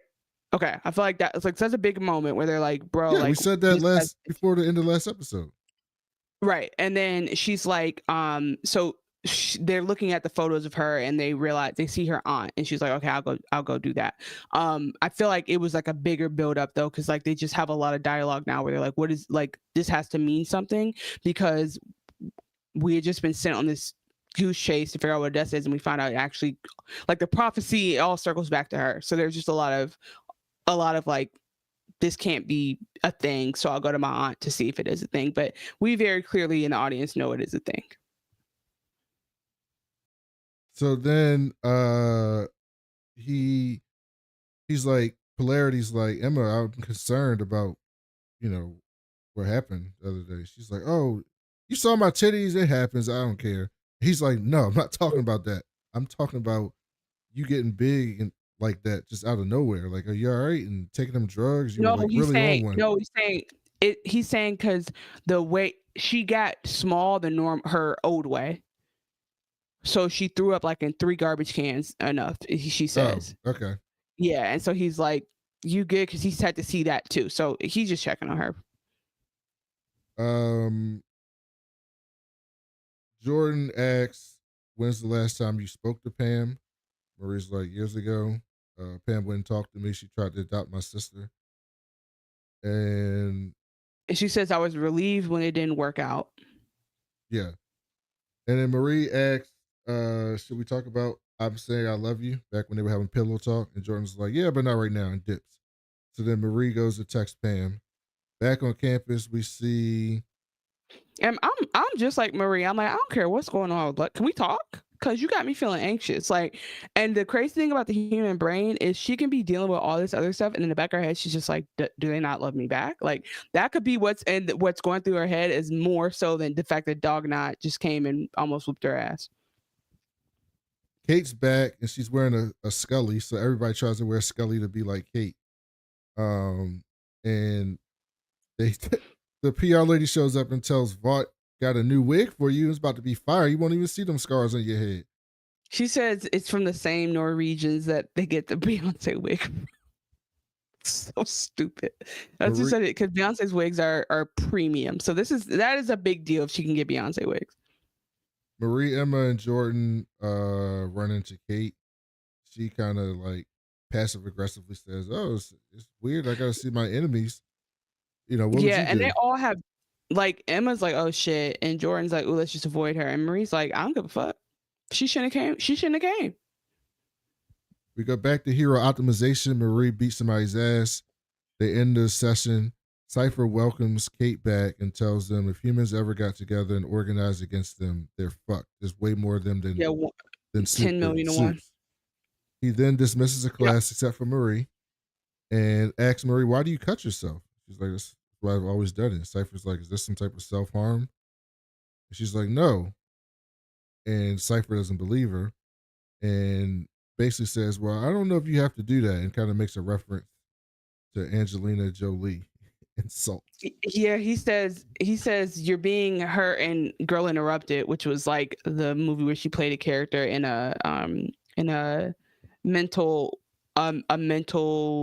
care facility, and then she goes, oh, instead you should be her in Salt, which is like again a random spy movie. I felt like you could have said Tomb Raider, but okay, I guess Salt was I don't know. Tomb Raider is right there.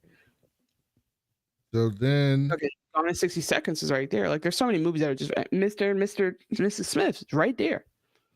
I was just confused about his choice of references. Kate, I lost where I was. Oh, okay. Cypher said it's self-harm and should be stopped. So then on the yard, Sam is starting to lose it again, like before. And he's sitting with Justine. He's starting to see the Well, no, I got that scene. This scene was fucking funny. Okay. What about us? Is this Justine included? Yes. Okay. She was right. I've done things. You know you're kind of coming apart right now, right?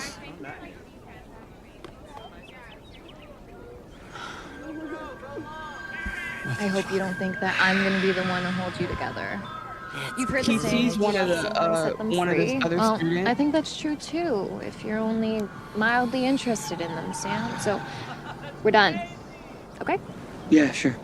Okay, look, I didn't sign up for this. Plus, I didn't get much of a follower bump when we hooked up anyways, so...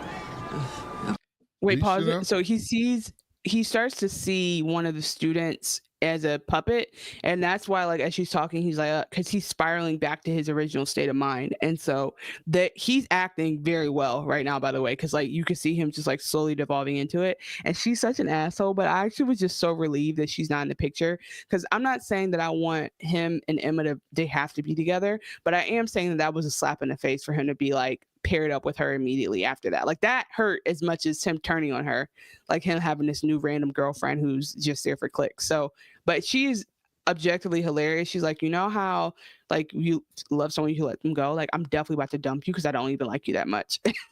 She's like, yeah, this is not gonna work. I gotta go. Of course she left. She thinks you're a fucking monster. And she's right. No. You are a monster. No. Remember that woman that you grabbed? She was screaming for her boyfriend. But you just dragged her away. Shut up. Shut up. Shut up. Shut up. Anything that Homelander or Vought wanted, you No. did. The most fucked up summer internship there ever was. You make Fair. me sick. Hatui. Fuck that. Hilarious. Go. Let go of me. Put me down, you sack of shit. Fuck you. Yeah, garbage. By the way, then that we- was his sandwich started talking to him, and then when he threw it in the garbage can started talking to him. For the podcast listeners, like he's losing it. and now the son is talking to him. Hey, Sam, up here. JFK Jr. faked his death. Seriously. Listen, 5G causes cancer. For real. fuck Sam, this. 9/11 was an inside job. Come back. Okay, hold on. I didn't even mean to laugh at the JFK Jr. Like, that's so messed up. That is such a messed up thing. Like, let that man rest. You don't have to bring that up as a thing. I mean, I guess 9/11 is also not letting people rest, but like, the conspiracy theories that shows put out to like show that people are conspiracy theorists, to me, like to this day, blows my mind. But yeah, he's losing it. Poor baby, because he doesn't have Cate to mind control him. So then we cut back to Marie and Jordan, and Marie tells Jordan what Cypher was saying to her, and Marie tells Jordan also, I was a virgin. So that was kind of my first time. And Jordan was like, you can't just say I love you to the first person you have sex with. And Yeah, you can though. You can, and you probably will. Also, I don't believe in the concept of virginity, but you can. You can tell the first person you have sex with, like, hey, this felt like something to me, and it doesn't have to last forever. That's okay. then they see a poster of Jordan saying "Make America Super Again," and Jordan is number 1 in the rankings. And Marie gets a Jordan message is like, from I did Pam. not sign off on this. Pam messages back like, let's meet. We see Cate and Cypher, and Cate tells Cypher just to tell them the truth, that it was, Emma and them that fucked her up. And Cypher was like, oh yeah. And she's like, well, I'm gonna tell Homelander. And Cypher's like, yeah, that's not gonna go the way you think it's gonna go. And that we know your powers Basically, are fucked up. yeah. And he's like, and Homelander will kill you just because you annoyed him enough. Like, you do not want to go to that. And he's not wrong. Back on campus, the PR lady gives Jordan a car. And then a soup shows up, teleports in. She says it's a hybrid like you. Yes, to take a selfie with Jordan. And the person's like, switch. And Jordan's like, fuck off. And then they teleport out. And then the PR lady's like, we're going to have to give you a speech. And next time a fan asks you to switch, do that shit. She says, poke your boobies out and tuck your scrotum in, or whatever. She's like, it's some unnecessary stuff. Also, she's referring to them as trans, and Jordan's like, I'm not trans, I'm just bi gender. And they're like, well, anyway, you're going to be trans-tastic as far as this speech goes. So like, they're definitely, I appreciate that this show will give us very like progressive imagery, and then also be like, but realistically, this is how humans would mess this up. Yes. So at the student union, Emma shows up and sees a resist sign, and then Cate shows up and grabs her and was like, what would you do if you had to live with the person who had to kill you? And Emma's like, get the fuck away from me. And She's like, I don't know what you're talking about. Which is exactly what I would have said. I would say, I wasn't there. She goes and orders 17 muffins from the barista. Because she's about to binge eat. That's the thing. And the because she's barista's not having feeling a good about it. panic attack because of the poster. Emma sees a speedster and goes after them. It ends up in the male locker room with a bunch of naked dudes. And so by the way, Emma is trying to figure out like what soup would it be that would have this power, because like it has to be somebody who could move in fast enough to do it. But she's like running through like the political affiliations and who would surprise her. And then when she goes into the locker room, she tells one of the guys Mazel Tov because she gets to see him naked. Yeah. But then, but then the person, so we think it's speedster, somebody who can move very fast, but then the person touches somebody who is lighting a cigarette and is able to blow fire at Emma. Yeah, they're a So mimic. it was just, yeah, which we didn't know at first. We thought it was just somebody who had super speed. So back at Kate's room, Kate takes her hat off, and you see the giant ass sutures in her head, and you had to remember she's missing had a half good her joke. arm. I said that this is a him, no context him spoiler. You'll get that when you watch the movie. Okay. Thanks for spoiling. It's okay. You said it was a spoiler. You're right. No, you're right. You're right. It's just no context, so it doesn't matter. But yeah, okay. Then so Sam shows up to ask Kate to make the puppets go away. She's like, the puppets are back. Make them go away. Kate's like, the doctors don't want me to use my powers. And Kate says she hurt like when she pushed them into too much. And she hurt you like she pushed your brother too much. And she didn't want to Which, do that by the to way, you. she also can't use her powers right now, right? Is that what's actually happening? I don't know. I think it's Just that making sure. if she does it, it fucks her brain up. Like it fucks her up. Yeah. Is my guess. I think my theory was that she wants to Because do it, we but she saw her can't, use 'cause the I feel powers like- on the nurse. But right, that's what I realized in the playback. But and when I'm thinking about, we forgot to say the story. We forgot to do the thing. I just thought about that.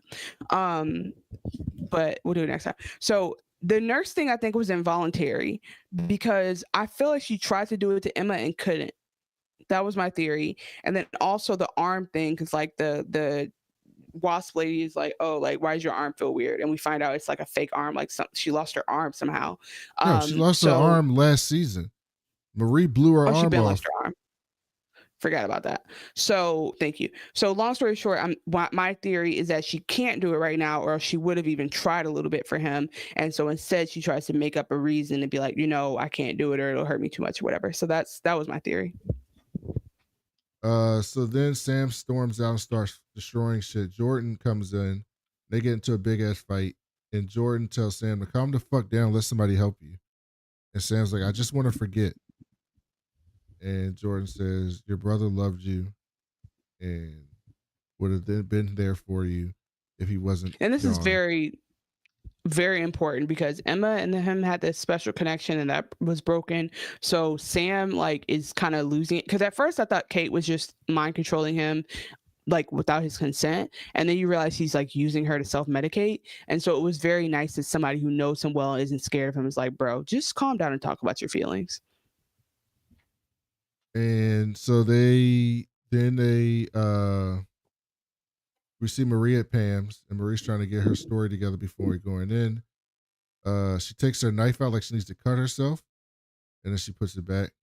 And I do think that's interesting. This is my Dumbledore theory again. So the dean tells her you might be self-harming. She's like, no, I just need it. But in that moment, the way she would have done it would have been a self-harm tactic. And I think that he low-key is helping her much more than he's hurt her. Yes, he wants to make her his soldier. We know that. Maybe. No, Maybe there's another motivation. I'm just saying, what if there's another motivation at this point? But we know the motivation. She's Project Odessa. I said, what if there's another one? But what if there's another one at this point? That's all I'm saying. I'm just saying, what if? What would be the other motivation? That's his child. Oh, you still going with that one? Okay. Mm-hmm. Okay. So then Marie said, it's me, Aunt Pam. She's like, don't call me that. And so Marie goes in and tries to make small talk. Which, by the way, that's so rude. But okay. She's like, you literally are my auntie. And she's like, just call me Pamela. She asked Pam if she's heard from her sister. She's like, nah. She shows her a photo in a file. And Pam said, who's this person? Where was this at? And Pam was like, oh yeah, that's the clinic where you were conceived. As the Vought clinic. And she's like, clinic? And she was like, yeah, your parents couldn't get pregnant, so they went and got help so they could get pregnant. And she was like, what about Annabeth? And she's like, Annabeth was conceived naturally, luckily. And Pam has more pictures from that day. She said she's the real miracle, which, okay, again, rude. Pam has more pictures from that day. Marie asked if she could take pictures, copy them, and Pam's like, "You can have them. That's cool. Don't worry." And then she sees a picture of Cypher, and Which Pam again, it's not a lot to ask. Yeah. she sees a picture of Cypher, and Pam said, "Oh, that's your doctor. That's Dr. Gold. He delivered you." So then we cut back Wild. to polarity and marketing class, and Emma sees a girl with a Starlight fingerprint, and it's Harper from last season, the girl with the tail. And she follows her out. She's like, "I knew that was you." And she corners her into a room and is like, you can copy anyone with powers. She can copy anyone's powers for 60 seconds. And Emma was like, "You kind of do powers better than we do." She touches Emma and gets small. And she's like, "What the fuck?" And so she's all small and shit. She's And trying to get dressed again. She's like, "This is so inconvenient." I'm like, fact. she goes back to the dorm room, and Emma was like, "Last year you were all prissy and shit. Now you're an activist." And she's like, our purpose, are you not gonna tell us?" And Emma was like, "I'm not a mark." And she says, Narc. "Who is us?" She's Yeah, not I'm a not a narc. narc. I'm not a But narc. by the way, I think this is one of the girls who's been like social mediaing too. Like whenever they've been doing social media, she's been vocal. So she's doing a good job of hiding herself. Back at Pam's, Marie and Pam are looking at a bunch of pictures, actually like laughing, have a good time. Marie reminds her, I don't remember what I wrote here. But anyway, Marie asks if she can go Basically, to the yeah, bathroom. like so. Because what happened was at first first of all she said, "Don't call me aunt," and then she was like, "All right, like here you go, just take the photos." And then she gives herself an out. She says, "All right, like I gotta go in about 30 minutes anyway because I gotta I have a book club." And so she's like, "All right." So as they're sitting there, she goes, "I don't want to overstay my welcome. Like I know you have your book club, so let me get out of your hair. But before I do, let me just run to the bathroom." And then Auntie Pam does the stupidest shit she could do when you have the person who you think killed your homegirl and her husband is like, lock your doors. Lock your doors. Or tell her no, she can't use the bathroom. You know what I'm saying? She walks by and sees a kid's room and then sees pictures of Annabeth and realizes that her sister was living there. And she comes out and like, "What She the was fuck, just lying, Pam?" just to lie. And Pam said, "All those years they were afraid of you. And that Annabeth didn't want to see you because you killed her parents." And Pam says, "You massacred her parents." And Marie says, "You let my sister think that I did it on I'm a purpose. monster for getting my period." She's like, "I was a little girl. I Yeah. got my period. I couldn't control it." Yeah, because as we remember, like it was absolutely like the first time she used her power, she killed her parents on accident. So it is kind of fucked up to be calling her, to be saying that about her.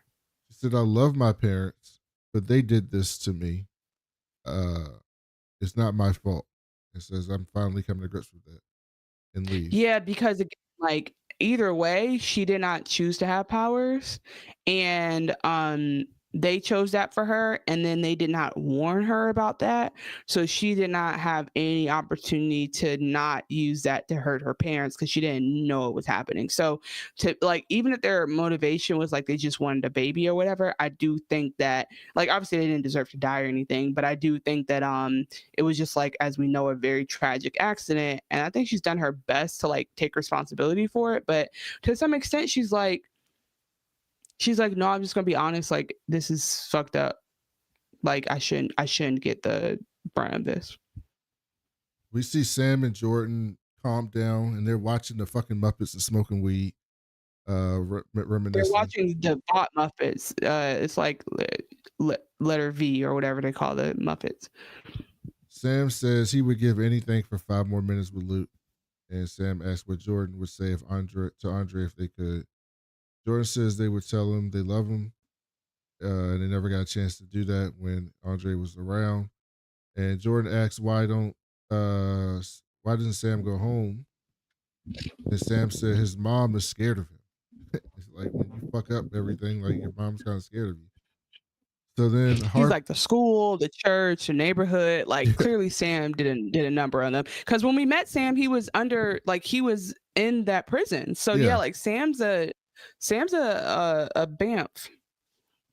So Harper and Emma are talking. She introduces to her roommate, another Starlighter.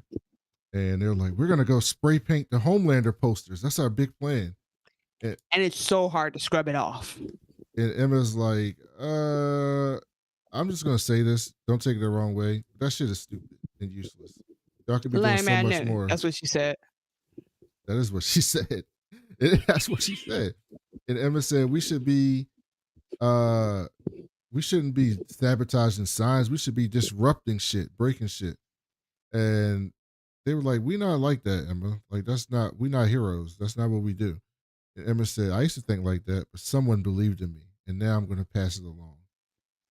And then So again, they're using Andre as like a plot device that is encouraging these actions. And again, I think like that is not the normal write-off thing. Like normally people they acknowledge it and then they kind of let the story go. But like they're using him very strongly. I think this cast and crew and writers and all the production like genuinely is like so sad. And it was very sad. Like he was just gone too soon.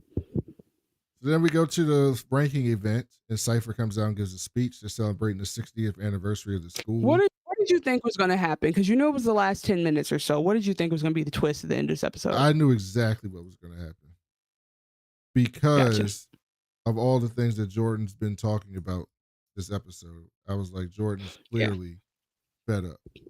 So then we see Jordan show up, and Jordan tells Marie that they love her, and Jordan says, it freaks me out. No one's ever loved me before. I've never said it before. I don't want to. I don't want to regret anything. And Marie kisses them, so they're happy. And then Cypher calls up Jordan's like, our number one's come to speak is Jordan, and Jordan comes up and gives this really cringe speech. And in the middle of the speech, Jordan swaps genders. Well, because Jordan's like, when I'm so glad we got exonerated and released from prison.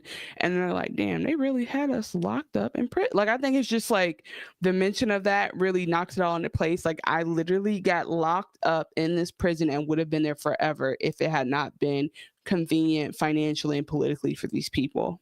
And like you said, switches back to Girl Jordan. And I think it's interesting because I think Girl Jordan feels more powerful. Jordan feels more powerful in their woman form. So because they go, you know what, fuck it, and change back. And I just think that's very more powerful, maybe like vocally and politically, because we see that Jordan switches back to male to like fight sometimes, because like as a male they feel physically stronger, but they clearly feel psychologically very strong as a woman. Absolutely. And in the middle of the speech, tells everyone Andre Anderson's dead. They said his powers killed him, but Andre died a hero to get us free. And Jordan said it wasn't the Starlighters that killed Cate. She knows that because it was them that attacked Cate. And that's where it ends. So Chanel, what are you looking forward to in episode 4? Did you watch the trailer? Because I skipped the trailer. No, I didn't see it. Oh, what do you think? Wow. I'm so excited you didn't watch the trailer for once. Are you excited? Why does that excite you? Trailers don't give away as much as you think they do. They give it away. If you go back, because especially a trailer like this, it'll show the whole rest of the season, but it won't show a story. It would just show like splat. It'll show somebody climbing out of an asshole like we saw at the end of this episode. It'll show somebody being blood splatter everywhere. Like that's what it's going to show. It's not going to show the actual next scene. What do you think is going to happen as a result of this speech?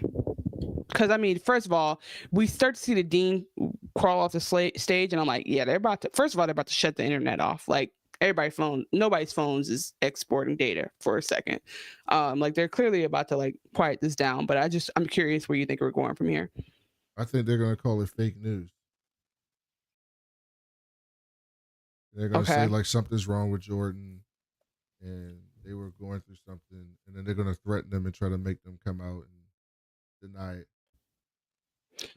I mean, how do you feel about them admitting to the attack on Cate? Do you think that's smart?